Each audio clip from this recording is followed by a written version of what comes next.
윤석열 대통령은 이태원 참사 진상규명특별법을 즉각 공포하라. 지난 2022년 10월 19일 꽃다운 생명을 앗아간 이태원 참사가 발생한 지 448일 만인 오늘 국회는 이태원 참사의 진상규명과 피해자 권리 보장, 재발 방지를 위한 이태원 참사 진상규명특별법을 정부에 이송할 예정이다.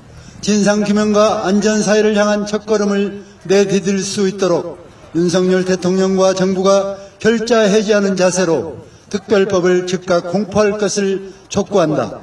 국민의힘은 어제 이태원 참사 진상규명특별법에 대해 윤석열 대통령에게 거부권 제2요구권 행사를 건의하기로 결정했다고 한다. 집권 여당의 책무를 망각한 어처구니 없는 결정에 통탄을 금할 수 없다. 아이들의 마지막 순간만이라도 알고 싶다는 유가족과 국민들의 간절한 바람을 끝내 외면하여 거부권 행사를 건의하기로 한 국민의힘을 강력히 규탄한다. 지난 1월 9일 국회 본회의를 통과한 이태원 참사 진상규명특별법은 국민의 생명과 안전을 위한 민생 법안이다. 국민의힘이 의원총회에서 윤석열 대통령에게 거부권 행사를 건의하기로 한 것은 사회적 참사에 대한 책임을 방기하고 진상규명을 방해하는 것과 다를 바 없으며 대한민국 헌법이 국회에 부여한 입법권을 스스로 무시하는 반민주적인 폭거가 아닐 수 없다. 국민의힘은 이태원 참사 진상규명특별법 심의 과정에 일관해 왔으며 여야 하위 처리를 갈망해온 유가족들의 등을 돌리고 마음의 상처를 입히는 비정한 행태를 지속해왔다. 하지만 우리 더불어민주당은 국회 행정안전위원회에서 정부와 여당이 제기한 사안까지 깊이 있게 검토하여 수정하였다. 국회 본회의에 부의된 이후에도 김진표 국회의장의 중지안에 추가하여 여야 협의 과정에서 제기된 사안까지 수용하여 쟁점 사항의 대부분을 해소한 수정안을 통과시켰다. 유가족들에게 양보의 양보를 구하며 뼈를 깎는 심정으로 원안을 전향적으로 수정한 까닭은 윤석열 대통령의 거부권 위험을 최소화하기 위한 것이었다. 그럼에도 불구하고 집권 여당이 끝내 거부권 행사를 건의하기로 한 것은 비겁하고 후안무치한 행태가 아닐 수 없다. 국민의힘이 제2요구권 행사로 인한 정치적 타격을 입히고 총선 때 정쟁화하기 위한 의도로 판단하였고 특조위 구성이 공정성을 담보할 수 없어 공정한 조사를 기대하기 어려운 상황이어서 거부권 행사를 건의하기로 결정하였다고 하는데 이는 어불성설이 아닐 수 없다. 국민의 생명과 안전을 위하는 위례는 여야가 따로 없으며 결코 정쟁의 대상이 될 수도 없고 되어서도 안 된다는 것을 국민의힘도 잘 알고 있을 것이다. 거부권 행사로 정치적 타격이 우려된다면 수용하여 공포하면 될 일이고 총선에 영향을 미칠 수 있다고 하여 시행일을 총선 이후로 조정한 바 있음에도 총선 때 정쟁화 운운하는 것은 설득력이 전혀 없다. 그리고 특별법에는 특조위원 11인을 여당과 야당이 위원 4명씩을 추천하고 국회의장이 위원 3명을 추천하도록 하였는데 이는 정부와 여당이 제기하여 희생자 유가족 추천 몫을 없애고 국회의장이 행사하는 것으로 수정한 것임에도 불구하고 공정성 운운하는 뻔뻔함이 놀랍기만 하다. 세월호 참사 특조위는 총 17인 중 유가족의 위원 3인의 추천권이 있었고 세월호 선체조사위는 총 8인 중 유가족의 위원 3인의 추천권이 있었다는 사실을 상기하고자 한다.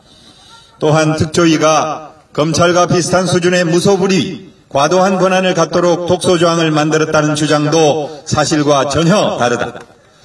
특조위는 수사기구가 아닌 조사기구여서 검찰의 수사권 또는 기소권도 없으며 진상규명을 위한 기본적인 권한이 필요한 것이고 조사에 불응하거나 협조하지 않을 때 조치하기 위해 과거의 특조위 등 유사한 조사기구들에 부여했던 권한을 보장한 것이다.